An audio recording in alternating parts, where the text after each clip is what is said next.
Today's Hometown USA is from the pit at the Lincoln County High School. Today, Marie Caldwell will interview the head football coach of the Lincoln County Falcons, Mr. Lewis Thompson. How many people does the stadium hold? I believe it holds between 6,500 and 7,000 at capacity. And there has been times when it's been at capacity, hasn't it? I know in 1990, we won the state in 90. We played Oak Ridge here, and I believe we had about 9,000 people in here. That's a lot of people. Well, both sides were full, and all the way around the fence, it was packed 3 deep, and I think that's the biggest crowd. Now, we've had some other crowds that, you know, it was full on both sides, and hopefully tonight it'll be full on both sides. I'm sure it will be.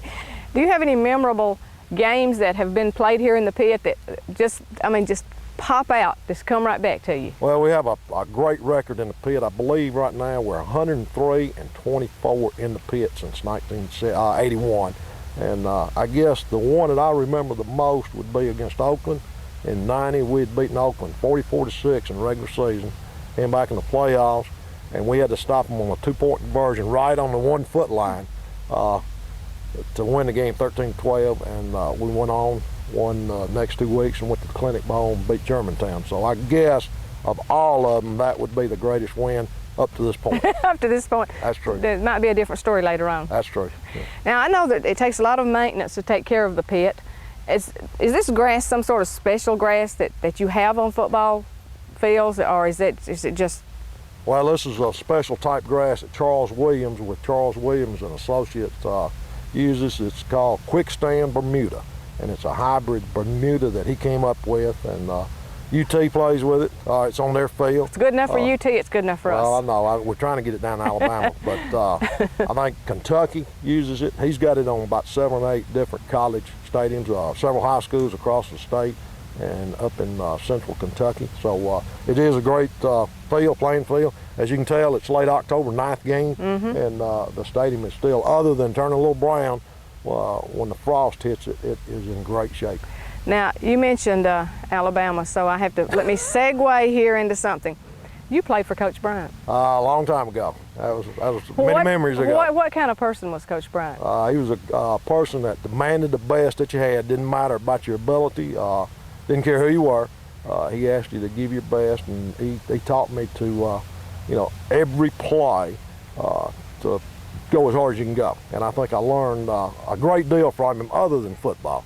Learned how to conduct yourself with class a little bit, treat people the way they want to be treated and the way you want to be treated. And I think it's definitely helped me in my coaching. I think back to a lot of things that happened in football and in life that if it hadn't been for Coach Bryant, I probably couldn't handle it now. So it was a great experience, one that I'll never forget. Sure. Anything you want to share with us as far as life lessons learned?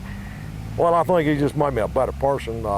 He gave me the opportunity to go to school. Probably would not have gone to college had it not been for football. And Coach Bryant, he gave me that opportunity. And he worked me very hard during that time. And we had some great teams, had some great teammates. As a matter of fact, to have one. Yeah, who have you played with in the past? During that time, Joe Namath, who is in the Football Hall of Fame. Do y'all stay in touch? Well, not recently. I saw him about 5 years ago. Kenny Stabler, who's a great quarterback at Alabama and also with the Oakland Raiders. Steve Sloan, who was another well-known quarterback. Ray Perkins, who was a coach at Alabama and also the New York Giants for a time. And there's a lot of guys that played during that time. I have one on the staff here, Jimmy Chambers, who I played with the whole 4 years at Alabama back in the 60s, and he was coaching at Johnson High School in Huntsville. And we had an opportunity to get him up here, and we relive those days every now and then. Well, that must be really great. Do y'all have get-togethers? Do you have like a reunion type thing where you? We do once a year. The seniors from 66 have a little get-together, and we go back and relive those days. Some of them's good and some of them's bad. Yeah. Are there any games that stand out in your mind that you played for Coach Bryant that maybe you felt like he might have made the wrong call, or maybe you might have done things a little bit differently? Coach Bryant never made the wrong call. He was always right. I guess the ones that stand out the most would be the Tennessee games. We beat Tennessee 2 out of 3. They tied us 1 year. In '65, the score was 7-7. But I remember those games. Being from Lebanon, being from Tennessee, I do remember playing against Tennessee, and it was a great memory. Well, you were kind of pulled. You were playing for Alabama, but you were living, your heart was in Tennessee. Well, my heart moved down to Alabama for a while. He didn't really say that. He really didn't say that, folks. He really didn't. Why don't we bring Lance and Troy over here a minute? Okay. They're part of your coaching staff.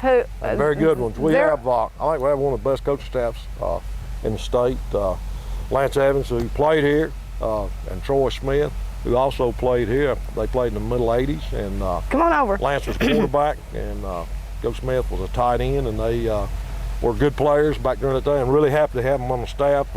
They still have some of that tradition. Lincoln County has a great tradition, 3 state championships, and they are still part of the program, and I think it really helps our kids when they're out there coaching. And when they tell them something, they talk to them about Falcon football, that they actually played here and played in the pit, so it means a little bit more to them. This is Lance. I'll introduce you in case well, most people know who you are, but this is Lance and this is Troy over here. Now, Lance, what do you do exactly with the football team?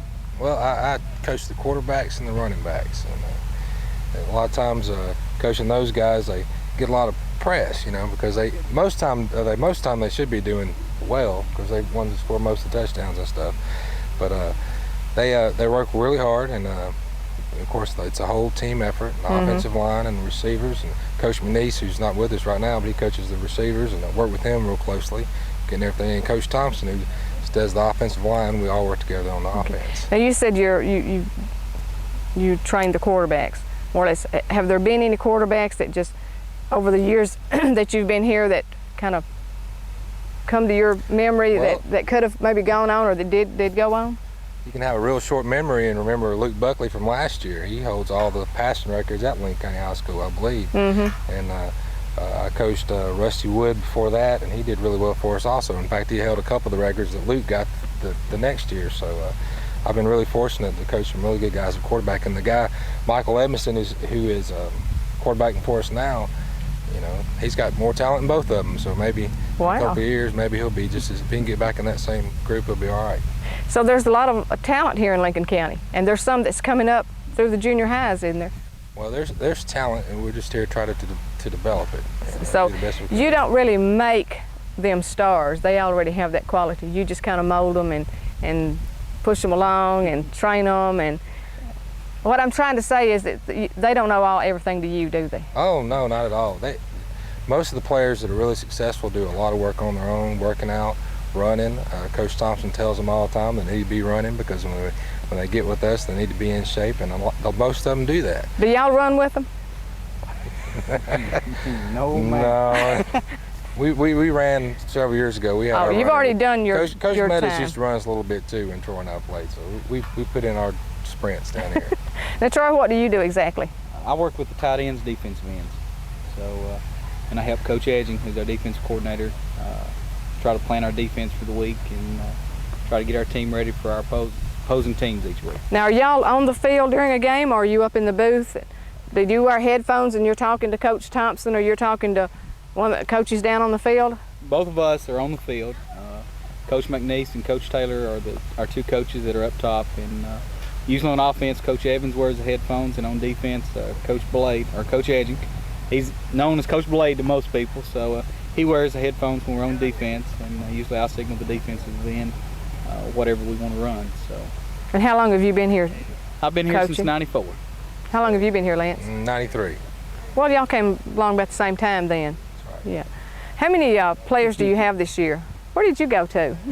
I walked over to talk to Tommy there for a second. Okay. How many players do you have that will dress out on any given game night? Do you know? Around 62 players that will dress out every night on Friday night. We dress them all. If they go through the program, they'll go through spring practice, summer practice, and stick with it. We usually dress them all. I think this year we have 62 players on the roster. How many seniors will you lose this time? Actually, it's kind of a small class. Is it? So they're a good class, but we don't lose as many. A lot of times we lose a lot of seniors and have to rebuild. So right. This year. Well, is that what happened last year? You lost a lot of seniors from last year, and you're rebuilding this year, or were you in the process of rebuilding last year and still rebuilding?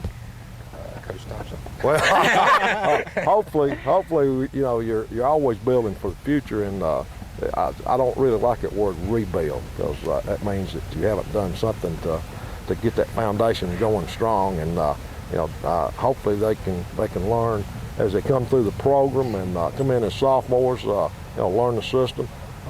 Usually the sophomores spend a year on the scout team anyway. And this year, as Coach said, we're kind of short in the senior class. We only have 14 seniors playing.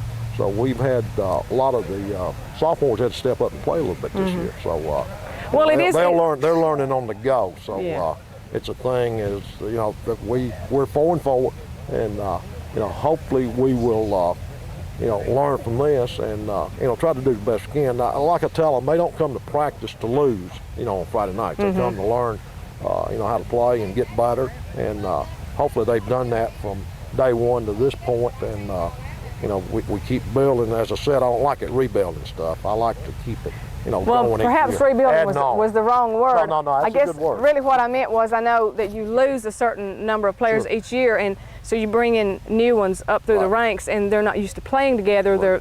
And that's what I was getting at, was I know it's hard for them to form that nucleus where everybody knows where to go and what to do, and they just mesh. Well, I think that's why the coaches are very important, and as Coach Evans, Coach Smith related to, we have some good coaches, and we work with different areas of it, and all of them work very closely together with them, and I think it pays off some. I'd like to say a special thank you to the coaches who joined us, Coach Lance Evans and Coach Troy Smith. I know they're in a hurry to get back to their duties and get the team ready to go.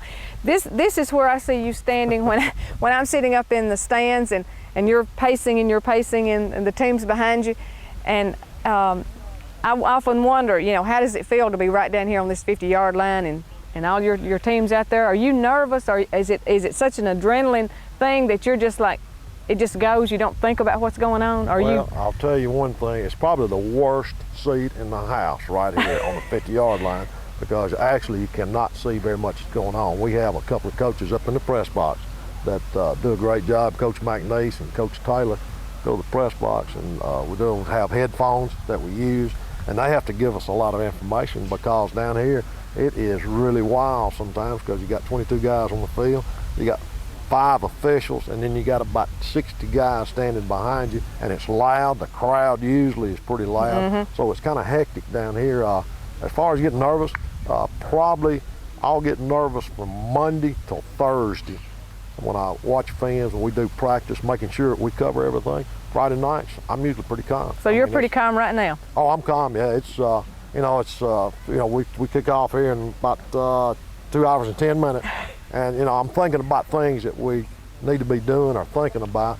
But actually, as far as we've done all the work supposedly during the week, so there's nothing really to get excited about right now, except to make sure everybody's on every team, and go over the last minute details and make sure that everybody's kind of ready to go. So up in the press box, which is behind us, you have coaches that are saying to you, number 54 out there, I'm just going to say that, you need to be watching him. He's got this little jab or this little dodge or this little thing he's doing, and the guys are missing him. He's getting by them. Is that how you know how to cover somebody? Or we can pretty well say, I said we can't see very much. We can see this side. When they're going this way, we can see the offensive side and the defensive side on the sideline. But the other side, we can't tell what's going on. So usually the coach will tell us what kind of alignment they have. And if somebody's not getting the right man or the right block or something like that, that they relay it to us, and we can get the information to them. So that's the way it works. Everybody kind of works together. Okay. Now you've already got your plays for tonight and everything. You're set to go. Hopefully we got our plays. We've worked on things. We usually have 10 or 12 base plays that we'll run against any type of defense. And then as you get into the game, you have to make adjustments. Some of them will work. Hopefully all of them will work, but you find out that some of them will not work, so you have to make adjustments. That's what all the coaches are involved in. During the week, we've tried to make those adjustments so the kids will know, and that's part of the coaching part, is that they know a certain set on offense, that we make a certain call on defense, or the other way around. They give us a certain offense, well, the defense knows to check to something else. So that's the part of coaching that you deal with. And you do worry about that on Friday nights, whether that young man, because I'm sure his adrenaline's flowing pretty good. whether he understands what's going on and whether he makes the adjustments and makes the plays. Could y'all do like the big teams do and have the microphones in the helmets where you would speak directly to your quarterback? In high school, there's a rule that says no electronic equipment. Okay. It's only in the pros, so I'm not quite sure that would be a good idea in high school anyway. If a quarterback made a bad play, I might want to say more than the play anyway. So I'm not sure that would be a good idea. Oh, okay. I'd rather get him off and talk to him kind of calmly on the sidelines. Okay. Now let's walk down toward the sign down here, which says state champs 82, 90, and 93. Now is there room up there? We said 82, 90, and 93. Is there room for 01? Well, if you'll look at the side of the scoreboard that says 82, 90, 93 state champs, there's a area there that probably has enough room to get 01 or whatever in there. And I It's don't know. not 01, 02? 02, you know, you don't know. It's just one of those things that, you know, hopefully every year that's our goal, is to do the best we can. And if it comes down to winning the state, that's what we would like to do. But, you know, I think, you know, definitely we've done it 3 times. Coach Meadows was here in 82, and I was fortunate enough to have a pretty good group in 90 and 93. So, you know, it is a pretty good tradition here, so hopefully we can do it again. I have confidence in you. Thank you. I've always had confidence in you. I love coming to the Falcon games, and obviously a great portion of Lincoln County love coming to the Falcon games. Well, I'm sure that, you know, it's a thing that, you know, a lot of people, it's a great community involvement here with football. It was before I came, and I didn't have anything to do with that. I think Coach Meadows, and when they consolidated the schools, started that tradition. And as I said, I'm very fortunate enough to be here and be a part of it, and hopefully we can continue to do that. And, you know, as far as winning the state, as we were talking about, sure, we'd like to win it every year. But, you know, situations come up, and like this year, we're 4-4. Probably not one of the better teams we've had, but we have improved each week, and that's what you want to see. And, right. You know, hopefully these guys will learn from these experiences, and we'll get better and better. Well, Coach, we walked 100 yards. We're up here at the end of the field.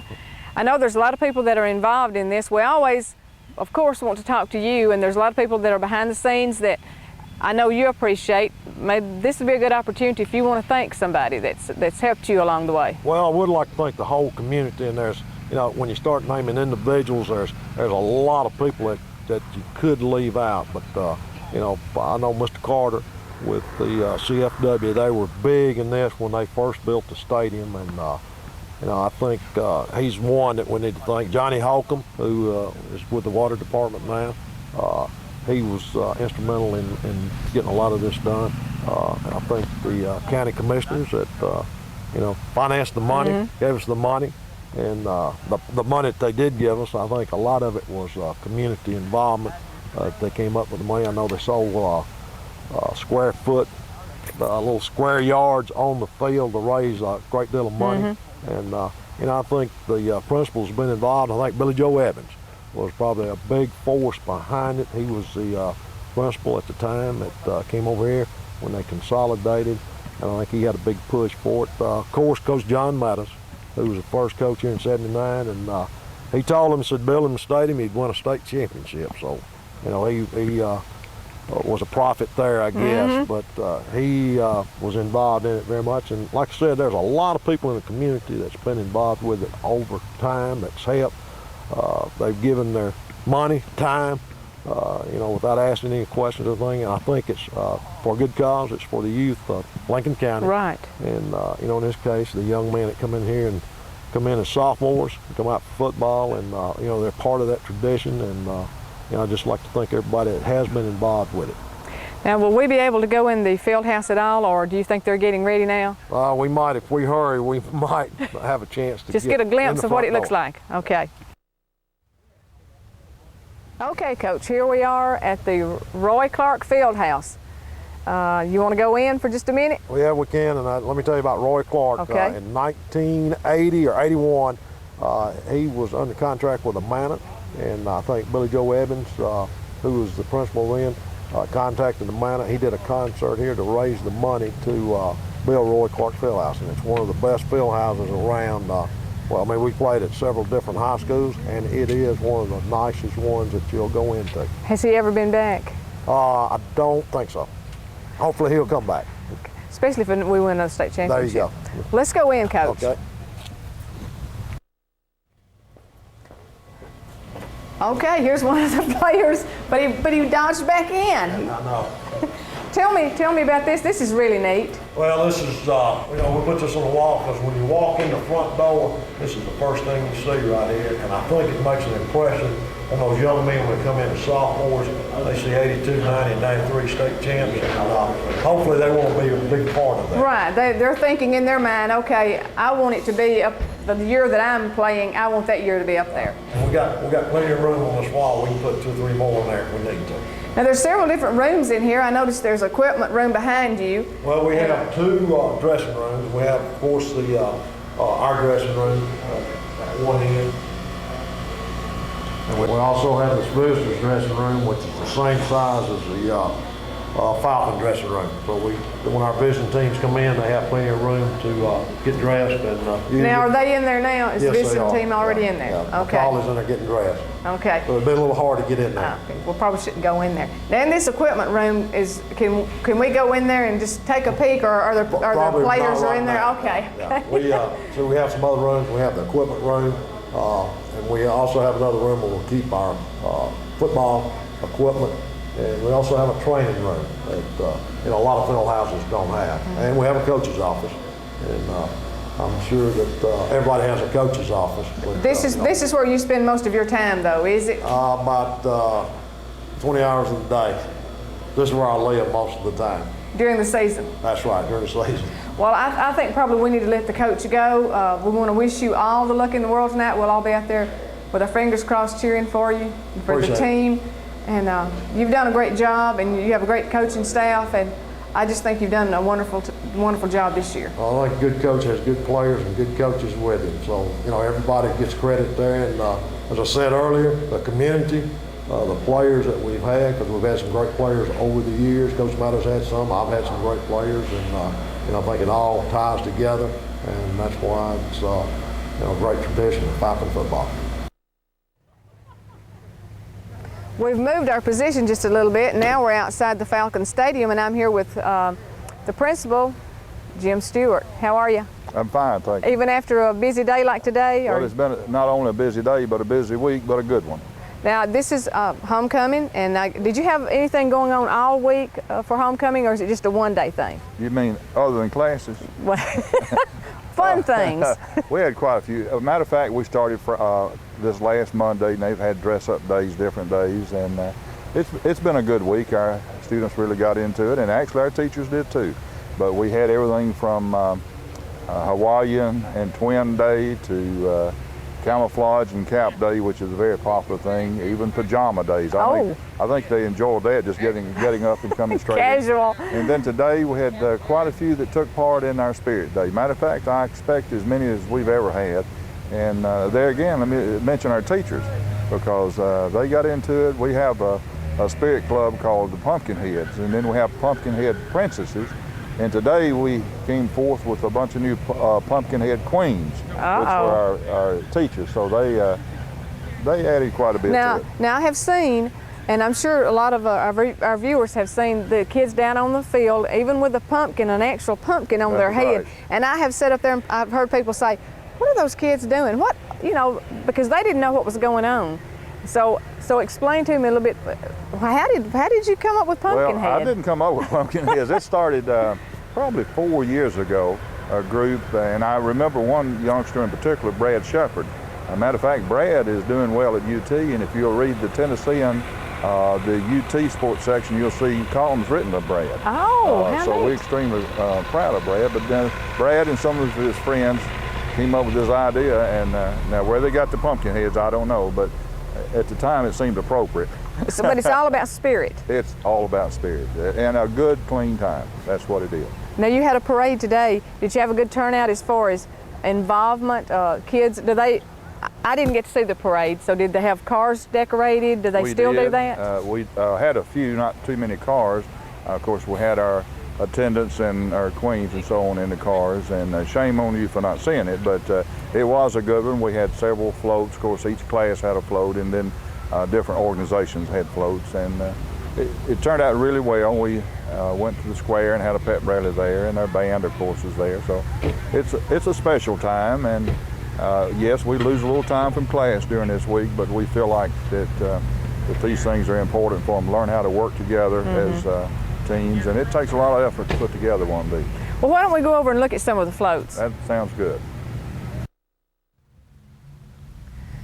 Now, Mr. Stewart, this is one of the first floats here that we're looking at. Do you know which class this belongs to? Well, I know that this is a 10th grade float, and I'd like to brag a little bit on our 10th grade class this year.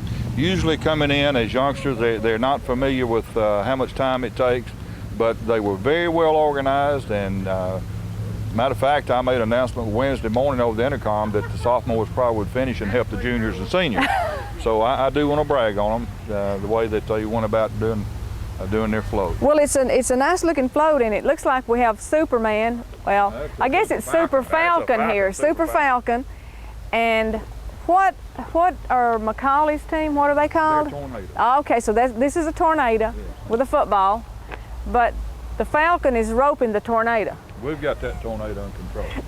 This particular one. That here. is really neat. They did an excellent job on this. This takes a lot of time, a lot of hours to get this put together. It does, and there again, when you see these kids working together, you see the laughter, and I have to talk on behalf of our kids because we hear a lot of negative things today, and there are some bad things that happen. But now I'm going to tell you, we've got a bunch of great kids here, and when you come down and watch them and see the expression on their face, it's good. It's good. I'm proud of them. Especially considering some of the things that are going on in the world today. And I think if they would leave some of these things to our kids, they might do a better job than some of our adults are doing. Let's walk on up to this next float. And if this one is the 10th grade, then this one must be the 11th grade? This will be the 11th grade, yes. Now it looks like they used a patriotic theme for this float. Our students are like probably all the rest of them in the United States. They've been very concerned about the situation in the world. They've been very sympathetic and supportive, and they are. We had the pledge one day last week at 1 o'clock. We have it every morning, but there was a call to have it nationwide, and so we had it at 1 o'clock, and it's always inspiring to see the young people respond the way that they have. And you know, we have to realize that they've never been through times like this. Right. They have no idea, and I wish they never had to go through them, but I am pleased that they do stand up for what they believe in. Now this one obviously is the senior float. This is the senior float, it is. They too have done a good job, very colorful. They've got an extremely good Falcon there. Of course, I don't know at this point, we're talking before the game starts, I don't know which float won. Well, who chooses the floats? I don't know. You don't know who the judges I don't know are? that either. Okay. We have judges, of course, but I'm not involved in that, and we have a committee that takes care of it, but you see they've gone to quite a few details there, even the shoes on the Falcon, and they've done a good job. And even the feathers on the legs and the bands. That's a really neat job there now. You're talking about the Superman. This year is Superman's 50th birthday. So our student council played on that theme, and we have a bunch of, maybe don't have a Superman, but we've got a house full of Super Falcons. And inside, there's, up along the top of our walls, every child in school has their name on the wall, and it's in the triangle shape of the Superman on it's the Super Falcon. And it has What Super a great Falcon idea. and the student's name. And we want everybody to know that when they come into our building, that they're all Falcons. You don't have to be in one particular sport. If you're in the band, if you're in agriculture, whatever department you're in, you're a Falcon, and we want you to be, we want them to be Super Falcons, and I feel like they are. A family of Falcons. That's it. And we invite all of Lincoln County to join with us. Now, you know that this school touches probably everyone in Lincoln County. Now, if you don't have a child here, you've got a cousin or you've got a neighbor. That's right. And I think it's a rallying point, and Perhaps people get tired of me bragging on our school, but I'm proud of our students, our faculty, and the staff that we have. And invariably, when somebody comes in from out of the town, they'll look at our building and say, no, it's not 22 years old. And that's an indication to me that the community cares, that our janitorial staff cares, and that our students care. So it's a joint effort, and Lincoln County, I know, has been good to Lincoln County High School. They've been good to me and my faculty. They support us, and we encourage them to keep on. And tonight would be a good way to, if you haven't been, be a good time to start and get on out here and watch these Falcons hope beat these Tornadoes. And for the rest of the season. That's right. Because tonight's homecoming, we do have other games, so we want to remind everybody. We've got other sports. Absolutely. Right now, cross country is, I guess, getting ready to wind up in a couple of weeks. Of course, basketball starts soon, wrestling starts soon, then in the spring we've got softball, track, soccer, and we finished girls soccer already. So it's a busy time, and it's important for children to be involved, I think. But now, like I said, if they're not athletically inclined, that's fine. We've got other things. We've got band, we've got a super vocational program, and we want everybody to be a part of it. Well, you can still be a super Falcon fan. That's it. That's it. In the end. So, well, I know you probably have duties you need to go take care of, and we appreciate you taking the time to be with us, and especially to explain all about the floats and the things that were going on this week. And I think you're doing a wonderful job here at the high school, and I know you're well respected in the community. Well, I appreciate that. Like I said, Lincoln County has been fair to me. It's my home, and I can remember back to the early 40s going up to the square and in the afternoons and riding those cannons up there. So it's very dear to me, but I do appreciate the support that our school gets. Thank you very much. Thank you very much. We're back where we started, right here in the pit. The game's about to start, but before we leave you, I want to introduce you to the voices of the Falcons. You hear them every week on the radio, on WYTM. So I wanted you to meet them and maybe have their take a little bit on maybe what's to be expected tonight. Jack Ashley, say hello. Hello. That's not a good radio voice, Jack. Go Falcons! That's right. Don Dickey. Don Dickey. Go Falcons! That was a good radio voice. Donnie Honey, go Falcons. Speak up, Donnie, speak up. Donnie Honey, go Falcons. Now, we've met with the coach, we've kind of talked over everything tonight, and I know that y'all have been involved for several years with games, and you've seen how the Falcons have progressed, seen how things they've done. What do you feel about tonight? How do you feel? You think this is they really are up and are going to really go for it tonight? I know they're playing McCallie, and that's probably a hard team to play, but last week they did so well. Right, McCallie's got a good football team. They hadn't been beat. They're, I believe, 8-0, #1 ranked private school in the state. And we know from the past dealing with these private schools, there's always a real tough game. That's right, non-region game, however, and but still important. We want to win the game. Donnie said they're 8-0. Falcons' 5th non-region game this season, and our non-region opponents have been 31-9 currently right now this season, so we don't back away from anybody. And all of our opponents that we've played, including McCallie tonight, if we stop the season right now, would be in the playoffs. So we're playing quality people in non-region games. So when you say non-region, that means it doesn't count? Well, I mean, it doesn't count. We're going to be region champs. We're already region champs. We're 4-0 in our region, but we're 0-4 out of the region. And we play quality people. You know, Riverdale ranked #1 in Class 5A, McCallie ranked #1 in Division II private schools. And like I said, all the other opponents are already making it to the playoffs. Mm-hmm. So, but it does count and it doesn't count. You know, region is the most important thing. And, you know, we're 4-0. We've won the region no matter what we do against Cumberland County in 2 weeks. Hopefully we'll win that game and be undefeated in the region. Now, Don, I know you've been involved in it several years too. Well, this will be a good game tonight. If we don't win, to prepare us for the playoffs. I mean, we're going against the #1 team in the private sector of the state, and you know it's going to be tough. They're going to be smart. They're not going to be physically big, but they're going to be smart. They're not going to beat themselves. Right. The Falcons are going to have to beat them. Right. And they've done it before, and they can do it again. They can do it again. We did it over at McCallie several years ago, I believe in '83, and let's do it in 101. What year is it now, Don? 201. Well, he's right. You know, that's what we're talking about. Playing quality people prepares you, hopefully, for the second season, which is the playoffs. Once you make it to the playoffs, you can start all over, and then you've got to win each and every game. And Don's right. That we want to play quality people, and I'm sure Coach would tell you the same thing. We play good quality teams, and that gets us prepared for the playoffs, because that's where everybody's going to be that have got winning records and good teams. Is there anything else y'all want to tell us about the Falcons that you've seen? Maybe, well, for instance, is there a player that kind of jumps out at you that y'all think has got some good potential?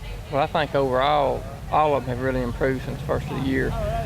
Trent Dixon, Thomas Whitaker have really improved. This is really the first year Thomas Whitaker has played to amount to anything any, and he has really improved from the first of the year. Anybody that comes to mind? Sophomore quarterback, Michael Evanston, definitely coming to his own, beginning to learn how to run the offense. As Donnie said, they're very young, which is promising for the next couple of years. Got some good seniors in there. Jim Bob Cooter plays extremely well on both sides of the ball. Ramsey Wood, and probably Ramsey will most likely get a scholarship, at least punting. So, yeah, you could go down the list. There's several, and I'm sure we've missed some, but there are a lot of good players, and it's a team game, so it'll be a team effort tonight, and there may be one or two that shine a little more brightly, but it'll definitely be a team effort. Don, anything you want to add? Well, down the road, just the youth that we've got, they're so young, and 2 years ago, Dixon County went in to Murfreesboro Riverdale and beat Riverdale in the playoffs when Riverdale was ranked #1 in the state. Nobody thought it could happen, but it did happen, and they did it with a bunch of sophomores like we've got. So maybe we can pull something So off it's like possible. That. It's possible. Well, I know y'all guys have to go get set up, but I want to tell you that how much we all appreciate if we can't come to the game, being able to listen to y'all on WYTM, because you do an excellent job. You tell us what's going on. Jack sometimes gets a little excited and starts yelling, but y'all calm him down, and then I know y'all have a hard job keeping an eye on the football players and telling Jack what's going on and who did what and so forth. So it's a team effort on y'all's part, and I know we're missing one of your group. Sean Honey's not here He's at this already time. up there setting up, I believe. Oh, he beat okay. us all here. Okay. So I know you need to go. I thank you for taking the time to be with us, and we'll just all root for the Falcons tonight. Go Falcons. Go Falcons. Very good. Thank you. Thank you. Good job. Good job. Thank you.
Welcome to Homecoming 2001 at Lincoln County High School. Students and faculty have enjoyed a very busy week with homecoming activities. Each day of the week provided opportunity for students to dress according to a particular theme. Monday, nerd or redneck. Tuesday, Hawaiian or twin. Wednesday, pajama or tacky. Thursday, camouflage or hat. And Friday, spirit. During lunch periods, a chain link challenge was conducted between the three classes. Students purchased links in their class spirit chain, with a portion of the proceeds being donated to disaster relief. The senior class won the challenge overwhelmingly with 790 links and $198. Each day from 3 to 9 o'clock, students work to design and construct floats. As can be seen from the finished products, there are many artistically talented students at LCHS. This afternoon, the traditional parade of floats progressed from the high school to the square and ended in a pep rally. Homecoming week concludes tonight with the presentation of the 2001 Queen in her court.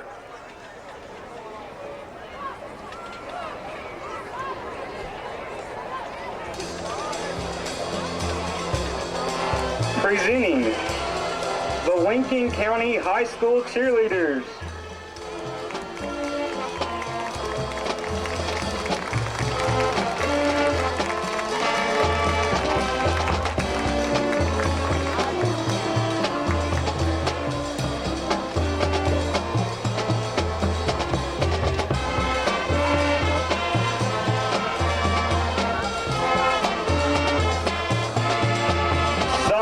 Miss Ashley Barnes, daughter of Mr. and Mrs. Chuck Barnes.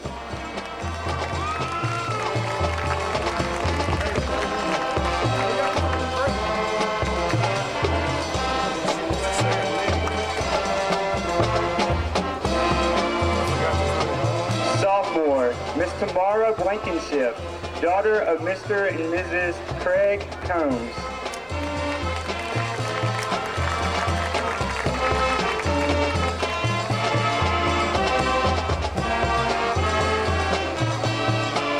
Sophomore, Miss Bethany Jackson, daughter of Mr. Randy Jackson and Miss Connie Jackson.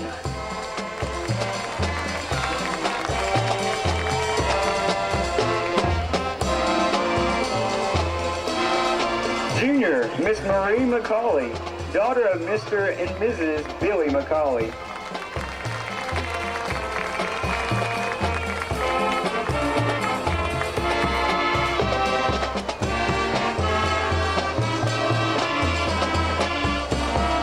Junior, Miss Mary Hannah McElroy, daughter of Miss Lila Burnett and the late Mr. Monty McElroy.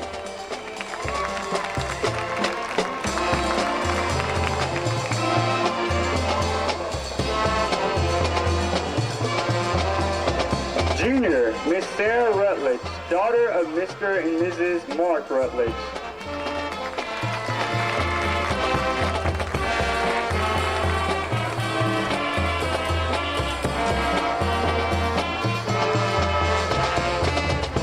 Junior, Miss Sarah Beth Sanders, daughter of Mrs. Dina Sanders and Mr. Tommy Sanders.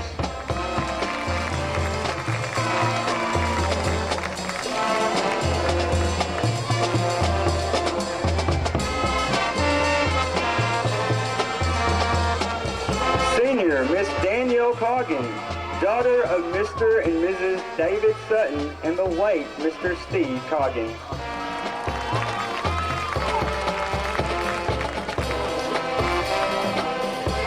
Senior, Miss Nicole King, daughter of Mr. and Mrs. Philip King.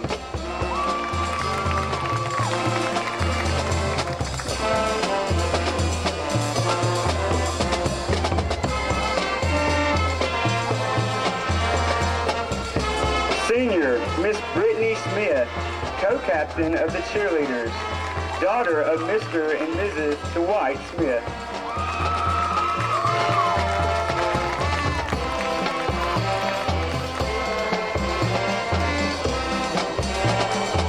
Senior, Miss Brianne Throneberry, cheerleader captain, daughter of Mr. and Mrs. Brian Throneberry.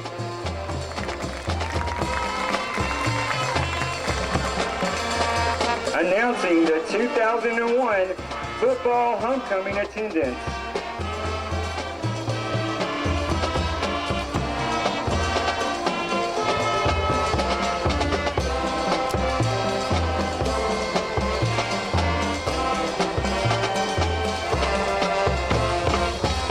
Sophomore attendant, Miss Ricky Revis. Ricky is the daughter of Mr. and Mrs. Bill Revis. Ricky is escorted by Mr. Jason Caldwell, president of the sophomore class. Jason is the son of Mr. and Mrs. Jackie Caldwell.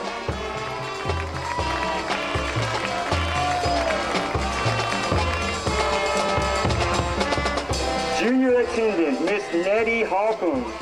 Nettie is the daughter of Mr. and Mrs. Tommy Holcomb. Nettie is escorted by Mr. Adam Tipton, Vice President of the junior class. Adam is the son of Mr. and Mrs. Lyle Tipton.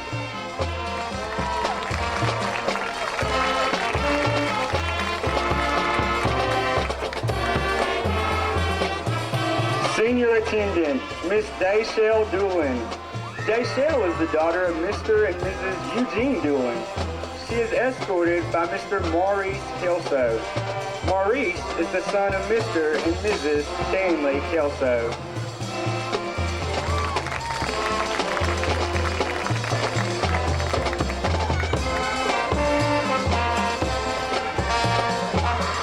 Senior attendant, Miss Corey Hughes. Corey is the daughter of Mr. and Mrs. Keith Hughes. She is escorted by Mr. Drew Monks, president of the senior class. Drew is the son of Mr. and Mrs. Kevin Monks.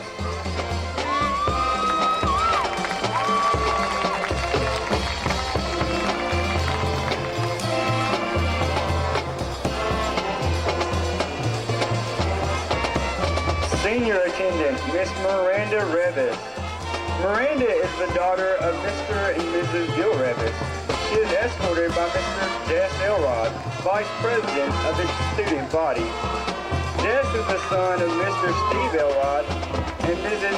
Terry Picard.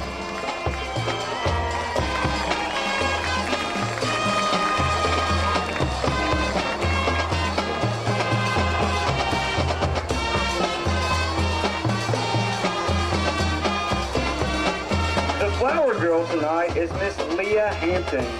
Leah is the daughter of Mr. and Mrs. Tommy Hampton.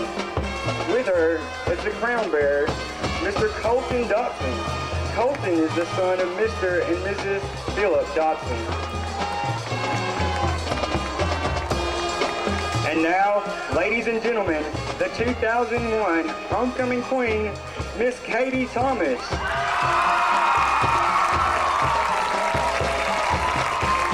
Katie is the daughter of Mr. and Mrs. Bill Thomas. She is escorted by Mr. Owen Bagley, president of the LCHS student body. Owen is the son of Mr. and Mrs. David Bagley.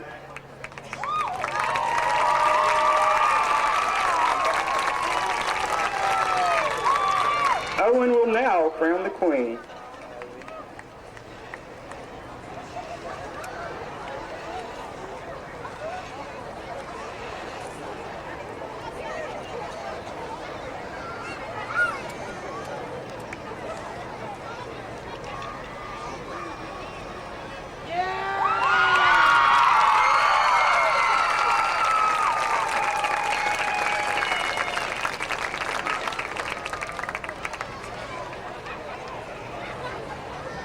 As the conclusion of the program tonight, class presidents, please come forward to accept the prizes for the winning floats.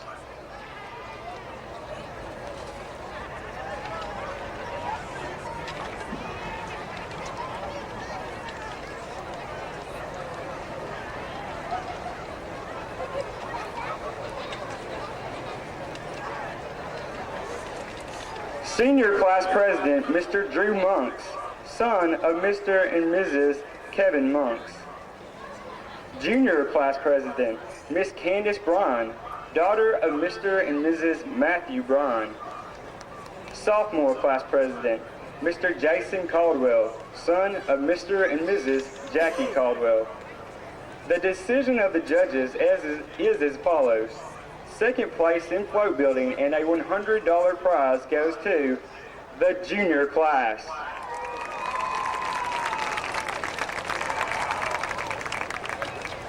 First place in float building and a $200 prize goes to the senior class.